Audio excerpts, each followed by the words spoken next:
नमस्कार, मी आकांक्षा आणि स्वागत आहे तुमचं आजच्या नवीन व्लॉगमध्ये. आज होता आइतवार. मग काय, आमच्या ह्यांना म्हटलं चला जाऊ फिरायला. हे म्हणाले आज जाऊ तामिनीला. मग काय, आम्ही पोहोचलो तामिनीला. एक स्पॉट बघितला आणि थांबलो.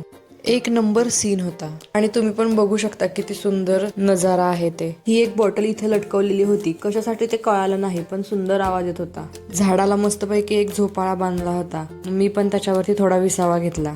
गावाकडे आम्ही लहानपणी असंच झाडाला झोका बांधून खेळायचो. आमचे हे म्हणाले तू आता धरण बघ, मी थोडा चहा पितो. धरण बघता बघता तिथेच जवळ मला एक श्वान भेटलं. श्वानाला म्हंटल ये इकडे, तुला बिस्किट देते.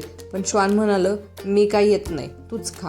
मग काय, मी सुट्टी देते काय. इथे थोडंसं फिरून परत आम्ही निघालो पुण्याच्या दिशेने. आमच्या यांना म्हंटल संक्रांत जवळ आलीये, मला साडी घ्यायची. हे म्हणाले पैसे कोण देणार. मी म्हणलं तुम्हीच की, दुसरं कोण. असं म्हणून त्यांना घेऊन आलीये मी मूळचंद मिलला, श्रीमंत दगडूशेठ गणपती मंदिरा शेजारी. आणि इथे तर काय, कधी पण या, नेहमीच गर्दी बघायला मिळते. दुकानात तर एवढी मोकार गर्दी होती की उभं राहायला पण जागा नाही. इथे साडी बघण्यासाठी आलेल्या सगळ्या महिला तर साड्यांच्या ढिगावरच बसून साड्या चॉईस करत होत्या. आणि एवढ्या गर्दीत कशी बशी मी एक साडी सिलेक्ट केली आणि आम्ही निघालो आता घराकडे.